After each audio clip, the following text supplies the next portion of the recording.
what's up everyone? Basil, the White Dragon Masters, White Dragons Review. An exciting, crazy UFC event. UFC 217, Bisping versus St-Pierre. What a rocky, crazy event. I mean, honestly, for me, I got really selective with what I buy now with my UFC pay-per-view events. I was absolutely waiting for this because obviously, man, it's the comeback of one of the greatest welterweight fighters of all time, one of the greatest mixed martial artists of all time. He's a legend, and that's George St-Pierre. Now, I was very, just like everybody, as a martial artist, as a fighter, as a coach, I also was very skeptical about it. But before we get into the main event, guys, as you all know, I cover the last three main events. This was a very, very much, this is one of the highlights. The highlights of this card was George St-Pierre. But all the other fights that they had in this were all great. I mean, Jedrzejczyk was fighting for was trying to fight to hold her strawweight title. One of the greatest co-main events was Cody Garbrandt versus TJ Dillashaw, because I've been following their storyline since the Ultimate Fighter series. So, all right, let's get into it, and then we'll get into the main event. Let's start off with Jedrzejczyk and Rose Namajunas. Now, Rose Namajunas surprised me, not in the Jedrzejczyk fight, but she surprised me when she beat Michelle Waterson. And that was really, I was on Michelle Waterson's side. She's one of my favorite female fighters. I like her style. Even Rose, I like her style of fighting. She's got really, really phenomenal striking.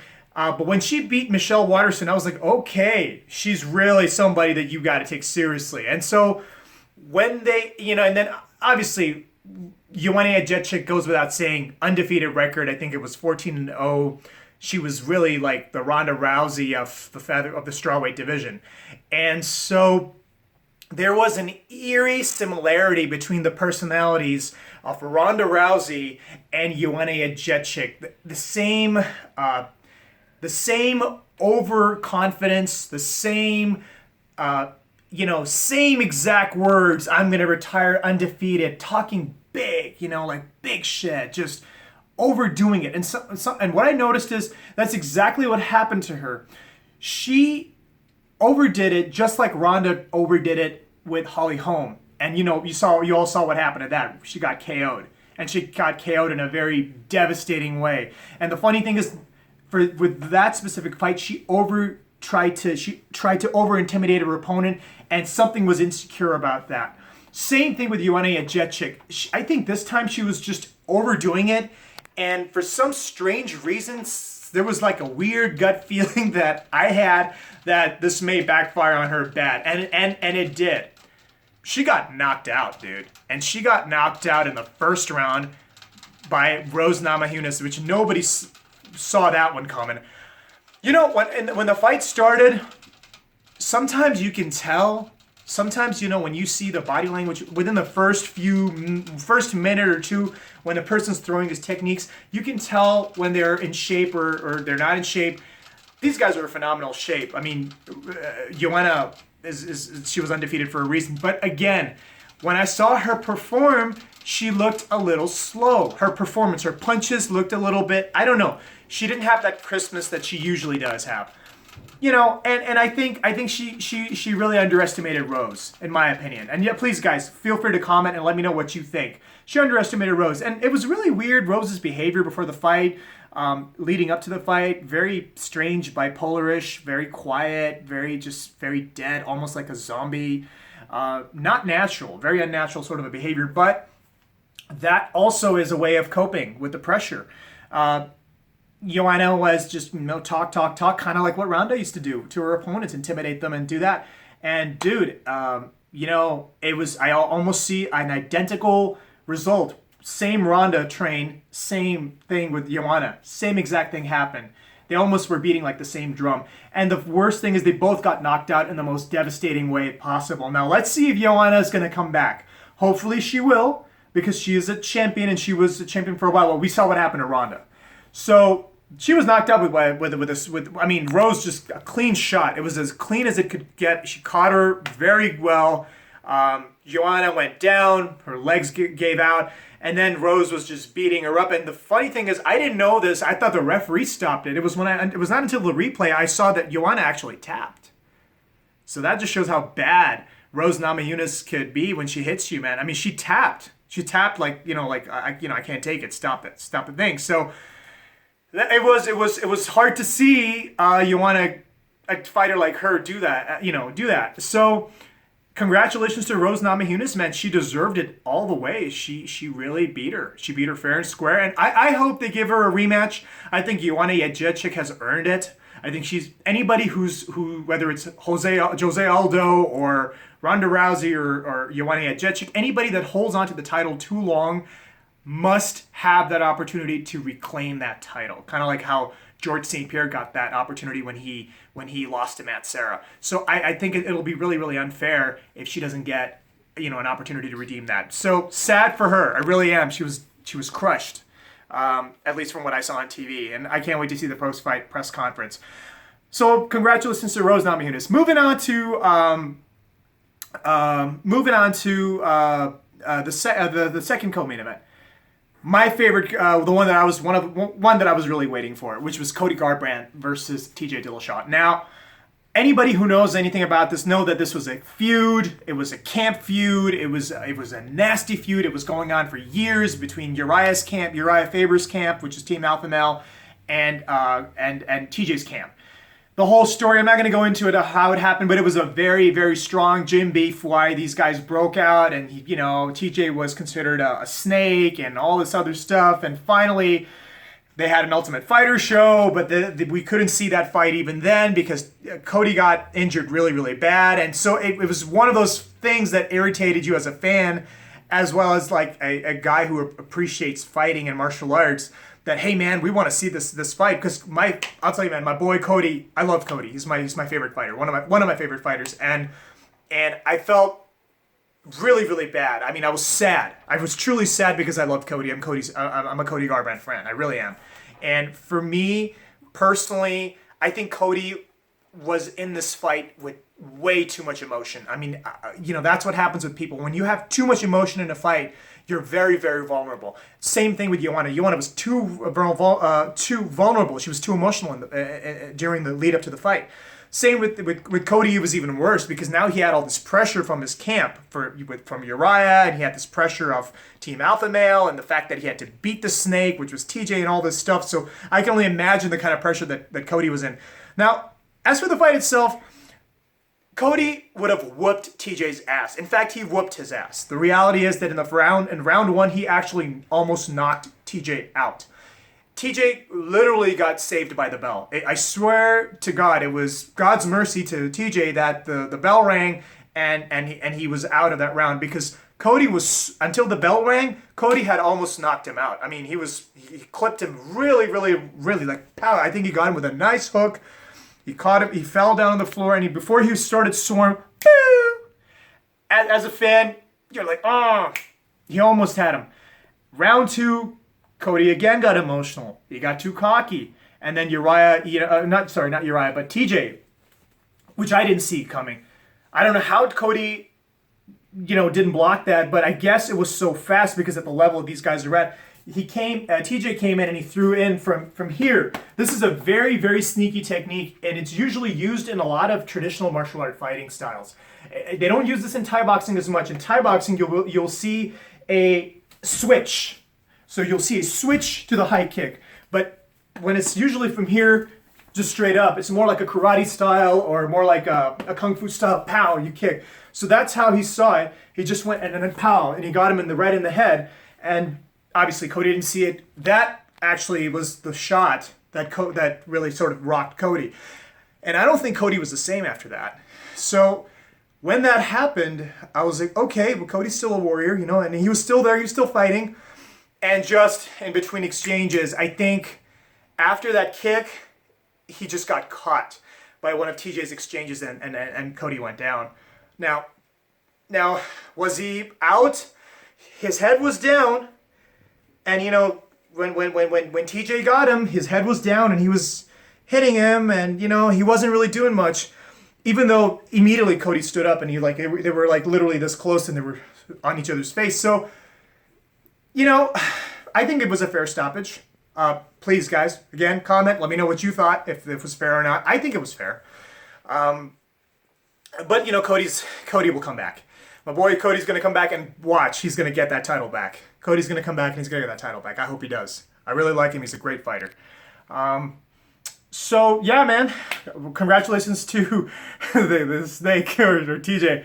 But hey, man, my boy Cody's going to be back, hopefully. Yeah, what an end to that. It's not the end. I think it's just the beginning. I think this is going to be set up for a new trilogy or something. It's not over between Cody and TJ. I think it's going to be a back and forth thing between the camps. So yeah, there you go. That's it with the co-main event. Sad. Another fighter lost his undefeated record, just like Joanna, and lost his belt. So I have two fighters. All three fighters in this card lost their belts. All of them. I don't think I've ever seen a UFC fight where all three fighters have lost their belts all in one night. And two of them were people that had undefeated records. In this case, it was Joanna and Cody.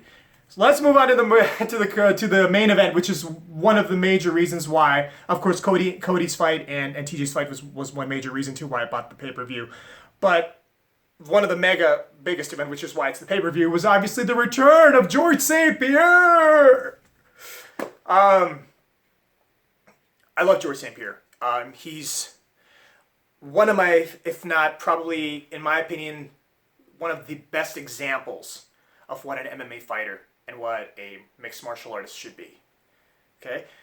Somebody who's humble, classy, has got style, charisma, good-looking guy, extremely talented, phenomenally athletically gifted, looks great, always in shape.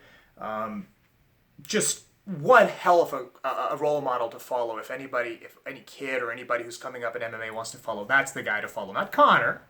I'd say George St-Pierre is the person to follow. Because he follows what we call in martial arts Do. Karate Do. Taekwondo. Do meaning the way, the Bushido. And that's what martial arts is about. Somewhere along the line in MMA, we lost that. But anyway, George, George was making a comeback. It was frowned upon by everybody. It was frowned upon by me too, because I had a feeling that, wait a minute, man, you lost. I'm sorry, he didn't lose, but in my eyes, he lost to Johnny Hendricks, even though he won on paper, but he technically lost. And he left in a very weird, bitter, dissatisfied way for the fans and for himself. He wanted some time off. So when he was making his comeback, I was excited. I just wasn't sure if the comeback was for the right reasons. Is it a competition between you and Conor? Because Conor is the one who's taken two belts now, and you want to be the guy to be remembered as that? Is it that? Which I think is, personally. Again, comment. Let me know what you guys think, if that's the reason or not. But that's what I think. Or is it truly that you want to prove that, you want to test your skill or not? I think it's the other reason. I think it's because Conor took the UFC by storm, and he's a genius when it comes to business and all that. And I think George didn't want to be left out, and he wanted to be that guy. So he's like, I've been here longer than Conor, and I should be that guy who has got multiple belts and this and that.